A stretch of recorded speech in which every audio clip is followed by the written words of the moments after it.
Baik, Assalamualaikum warahmatullahi wabarakatuh. Salam Swastiastu, Namo Buddhaya, Salam Kebajikan, Rahayu. Perkenalkan, nama saya Dwi Septi Haryanti. Dan saya Fenia Laila Safitri. Di sini kami akan memaparkan hasil laporan identifikasi resiko UMKM Stik Edamame KJ. Untuk profil usaha sendiri, Stik Edamame KJ ini dimulai sebelum adanya COVID-19 dari penjualan online dan juga tetangga. Minat yang tinggi mendorong pengembangan dan perizinan PIRT dan pemasaran ke toko oleh-oleh di Jember. Untuk tenaga kerja sendiri, Stik Edamame KJ ini memiliki dua tenaga kerja tetap dengan tambahan pekerja lepas atau freelance dari tetangga saat pesanan meningkat pada akhir pekan atau liburan. Untuk yang ketiga adalah dukungan lingkungan. Sambutan baik dari lingkungan sekitar mendukung operasional dan perkembangan usaha. Untuk selanjutnya adalah hasil kegiatan usaha. Untuk yang pertama adalah proses produksi dan kapasitas. Yang pertama ini menggunakan 50 kilogram edamame lokal sebagai bahan baku utama. Proses meliputi penghalusan, pencampuran, penipisan adonan, dan penggorengan manual. Kapasitas normal 50 pieces per hari dan meningkat hingga 100 pieces per hari ketika liburan atau akhir pekan. Untuk yang kedua adalah manajemen risiko. Pemilik membantu biaya pengobatan karyawan yang sakit. Produk gagal, patah, gosong, tidak dijual, namun dibagikan kepada karyawan ataupun tetangga. Resiko utama yaitu kegagalan pengadukan. Resiko diminimalisir karena produk tahan lama. Untuk selanjutnya adalah pemasaran dan perkembangan usaha. Untuk yang pertama adalah strategi pemasaran, mengandalkan promosi dari mulut ke mulut, status WhatsApp, dan penjualan di pusat oleh-oleh Jember. Untuk yang kedua adalah tren positif. Setelah berhenti 2 tahun akibat pandemi COVID-19, produk dimulai kembali pada akhir tahun 2023 dan pertumbuhan signifikan pada tahun 2024 dan juga tahun 2025. Untuk jangkauan pasar sendiri, produk telah masuk Gedung Nusantara Jember dan sering disertakan dalam event pemerintah kabupaten, bahkan hingga Jakarta. Untuk selanjutnya adalah rencana manajemen resiko dari UKM Stik Edamame KJ. Untuk yang pertama adalah Inter-environment, yaitu usaha rumahan berkembang memiliki izin PIRT dan juga dua karyawan tetap dan juga freelance. Perlu SOP tertulis dan pembagian tugas yang jelas. Untuk yang kedua adalah objective setting, di mana tujuan menjaga kualitas, meningkatkan kapasitas, dan memperluas pasar. Perlu target produksi dan distribusi yang jelas. Untuk yang ketiga adalah identification. Event identification yaitu resiko, produk gagal, karyawan sakit, keterbatasan freezer, dan juga permintaan yang meningkat, serta promosi yang terbatas. Untuk yang keempat adalah risk assessment, yaitu resiko tinggi, kualitas adonan, untuk yang sedang, penggorengan yang gosong, untuk freezer juga termasuk ke dalam kategori sedang, eh, karena jumlah freezernya terbatas. Sedangkan untuk yang rendah yaitu karyawan yang sakit. Untuk risk response yaitu produk gagal tidak dijual, karyawan sakit dibantu dan juga diganti. Permintaan tinggi ditambahkan freelance dan juga perlunya SOP adonan, pelatihan, dan mitra tani. Untuk yang selanjutnya adalah pengendalian dan komunikasi. Untuk yang pertama adalah kontrol aktivitas, yaitu pengontrolan aktivitas pengawasan langsung oleh pemilik pada adonan dan penggorengan. Kapasitas normal yaitu 50 pieces per hari dan ketika libur meningkat sebanyak 100 pieces per hari. Perlunya SOP pengadonan, penggorengan, dan jadwal produksi yang jelas. Untuk yang kedua adalah information communication, yaitu promosi via mulut ke mulut, WhatsApp, pusat oleh-oleh, event Pemkap, perlu media promosi digital lebih luas, seperti menggunakan Instagram, Marketplace, dan lain-lain, serta mencatat produksi atau keluhan. Untuk yang ketiga adalah monitoring, di mana pengawasan harian oleh pemilik usaha berkembang pesat pasca COVID-19. Perlu evaluasi bulanan mengenai produksi, pemasaran, resiko, dan perbaikan strategi promosi. Selanjutnya yaitu Good Manufacturing Practice atau GMP. GMP ini merupakan sistem jaminan kualitas yang memastikan produk diproduksi dan dikontrol secara konsisten sesuai standar kualitas. GMP ini mencakup semua aspek produksi mulai dari bahan baku hingga produk jadi, serta prosedur, fasilitas, peralatan, dan staf. Berikut ini adalah rincian rencana GMP untuk stik edamame KJ berdasarkan data hasil pengamatan. Yang pertama yaitu ada fasilitas dan peralatan. Fasilitas ini meliputi dapur harus bersih dan terawat, harus memiliki ventilasi dan pencahayaan yang memadai, permukaan harus memiliki permukaan yang bersentuhan dengan makanan seperti meja dapur dan peralatan masak harus terbuat dari bahan yang mudah dibersihkan dan disanitasi.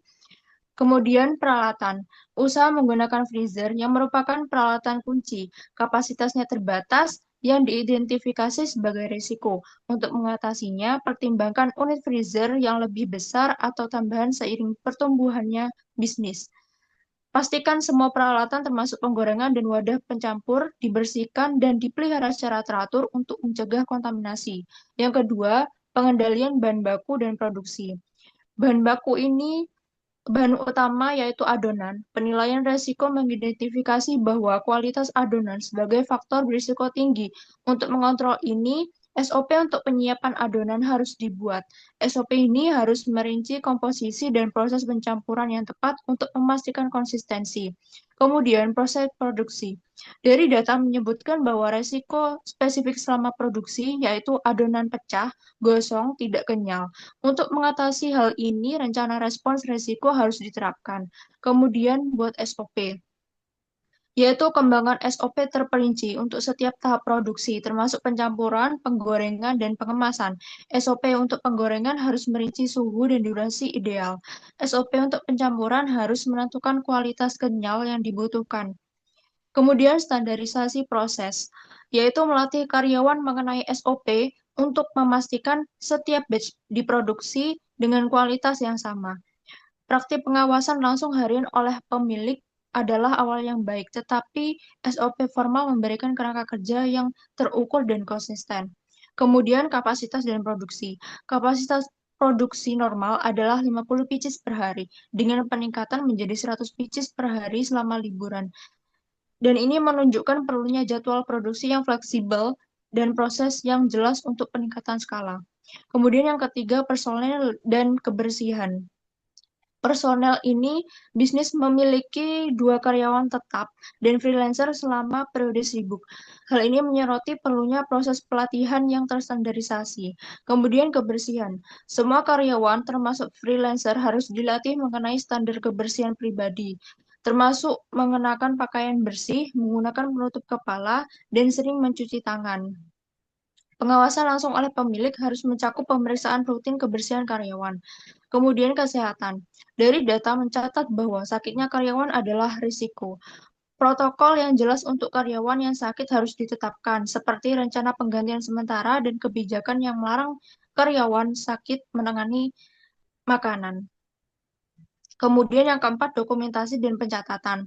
Seperti logbook produksi, untuk mencatat data produksi harian, termasuk jumlah batch yang dibuat, masalah apapun yang muncul, dan umpan baik dari pelanggan.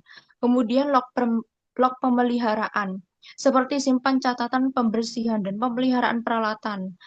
Kemudian dokumentasi SOP.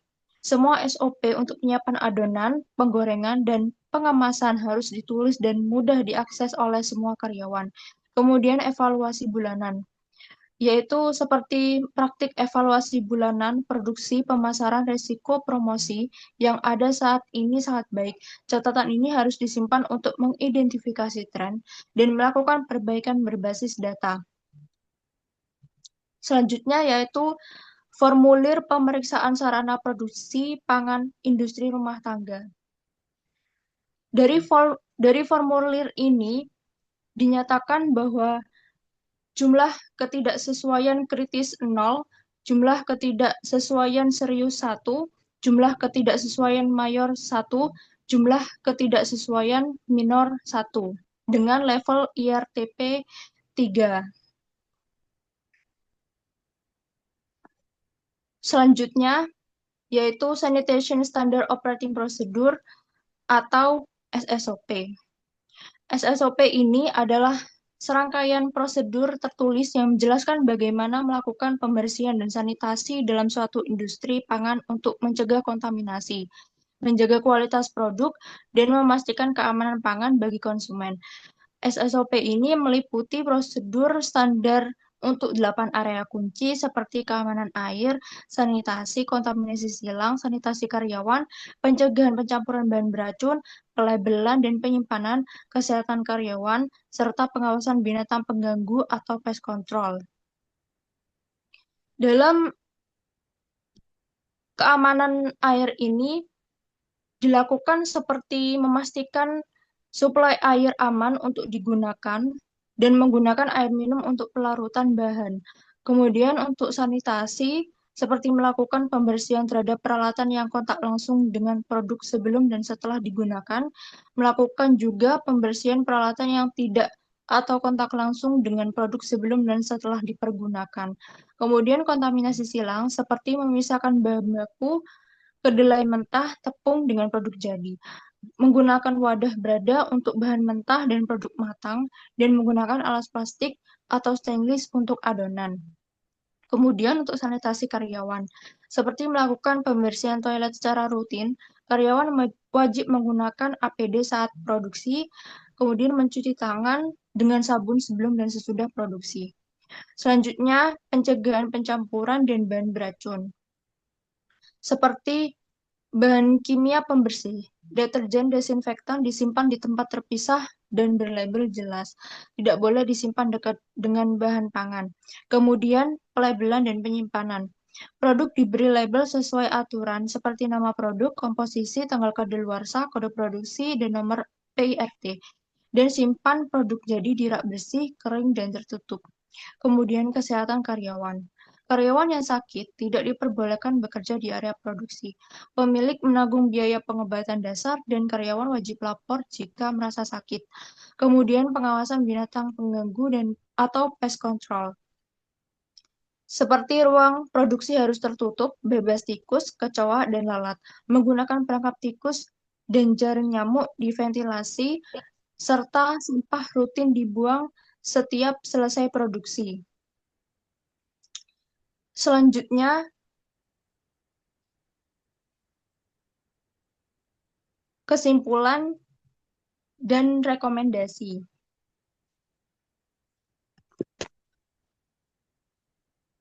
Laporan identifikasi risiko ini memberikan gambaran yang komprehensif mengenai rencana manajemen risiko yang telah dan akan diterapkan oleh UMKM Stik Edamame MKJ. Dari hasil analisis yang telah dilakukan, teridentifikasi bahwa meskipun usaha ini telah berhasil melewati tantangan seperti pandemi COVID-19, terdapat beberapa risiko utama yang perlu dikelola secara lebih formal, terutama terkait kualitas adonan dan kebersihan serta kesehatan karyawan. Sebagai tindak lanjut, disarankan untuk secara konsisten menerapkan SOP yang terperinci untuk setiap tahapan produksi, mulai dari persiapan adonan hingga pengemasan. Kemudian, dengan komitmen yang kuat terhadap perbaikan berkelanjutan dan penerapan strategi manajemen risiko yang telah direncanakan, UMKM Stik Edamame KJ diharapkan dapat terus tumbuh dan berkembang, meningkatkan kapasitas produksi, serta memperluas jangkauan pasar hingga ke tingkat nasional. Baik, sekian presentasi dari kelompok kami. Kurang lebihnya mohon maaf. Wassalamualaikum warahmatullahi wabarakatuh.